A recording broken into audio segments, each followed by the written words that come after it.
Got some strange goings on in the workshop this afternoon. You can see it's wonderfully sunny this afternoon, so my solar powered windmill is going 10 to the dozen, but my batteries are reading 9.2 volts.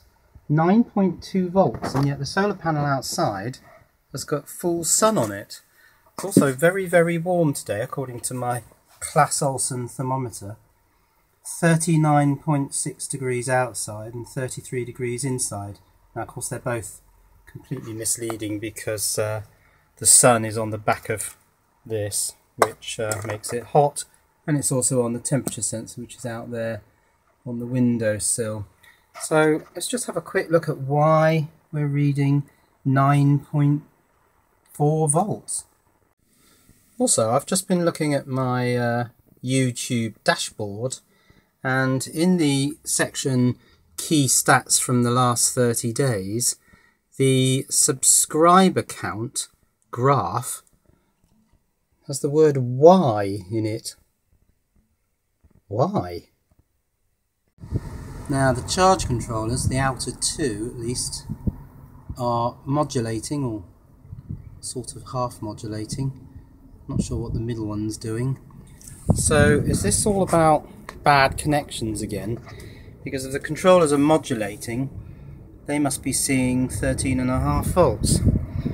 So let's just double check all these connections.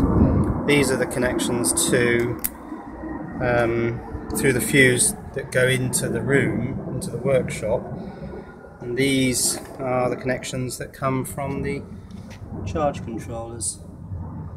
Still modulating. Well, the left one is. Strange. And these are the panels feeding those three charge controllers. The big 100-watt panel on the fence, which is actually now in full sun, goes down one of the cables. The 80-watt on the ground goes down the other cable, and then all the amorphous panels on that wooden thing go down the middle connection, the third connection, which is actually the earth lines in the two wires. So all the current comes down these two pieces of twin and earth, which I had different colours so I could identify which ones they were.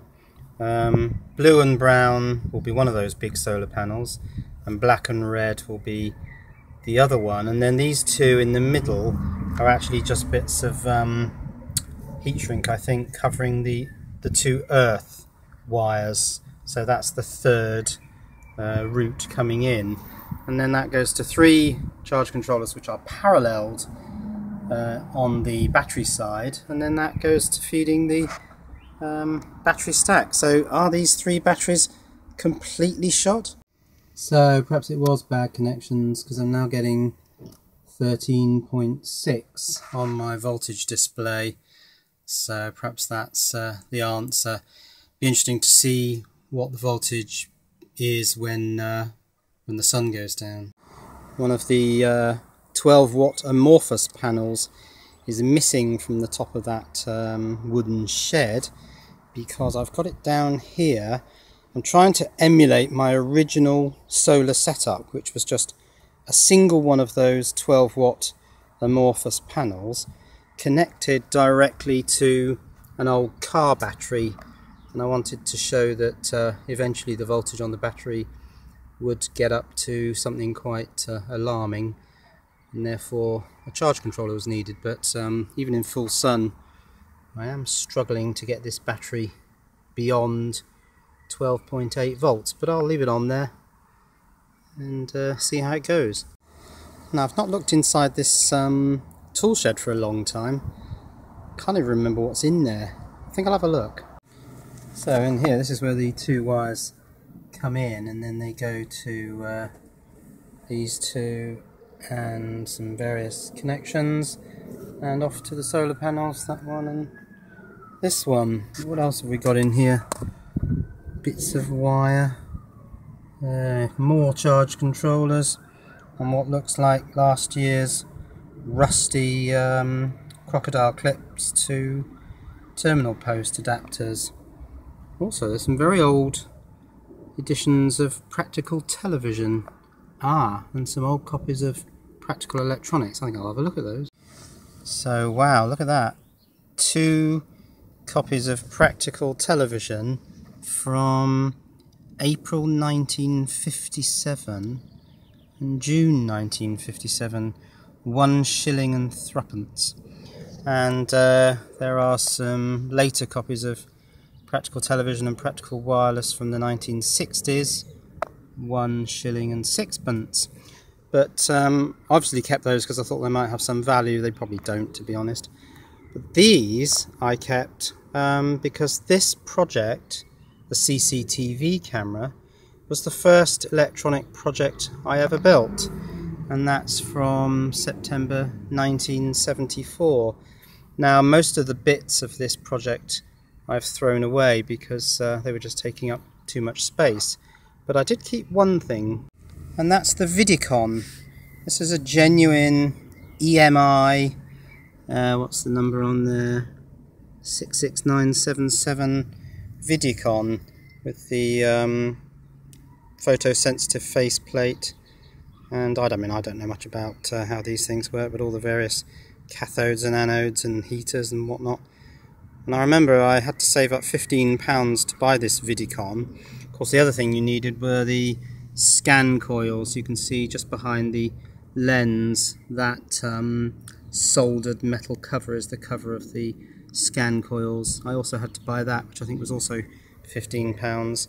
So I worked in a factory over the summer, I think, one year, and saved up all the money necessary to buy the Vidicon and the scan coils, and I actually built this TV camera. And guess what? It never really worked properly. I mean, it worked, but the picture was terrible, jittery, the geometry was always terrible, focus was terrible, but taught me so much about electronics, that one project.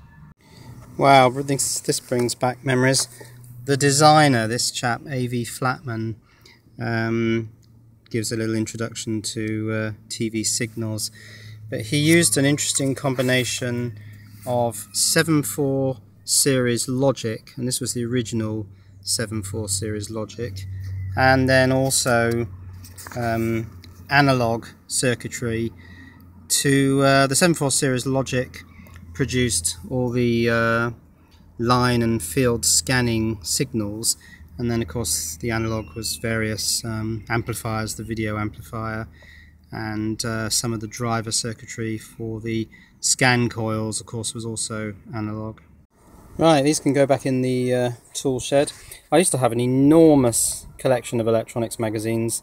There must have been a couple of thousand of them, but when we moved to this house, I no longer had anywhere to store them, so I put them on eBay and sold the whole lot to some chap, can't remember his name now, but sold the whole lot for £1. So if you're the bloke who bought all my electronics magazines, let me know. So the garden is awash with solar panels. That one there, that stack there, powering my batteries, and then this one 80-watt panel here, which is currently feeding the big 110 amp hour battery, the one I used to do my MPPT experiments on. Let's see how many volts that is. I ran this battery right down yesterday, so 3 long flashes and 4 short ones, so that's 13.4 volts, so that's coming up. That'll go back to modulating fairly soon. So at least my workshop power supply has been restored. Now I've got to work out what my next video is going to be about. So I just sort of go around the workshop looking at whatever's here, trying to decide from all the bits on the shelves what I might do next. Not sure. What have we got? All sorts of bits and pieces. I'll have a think about it.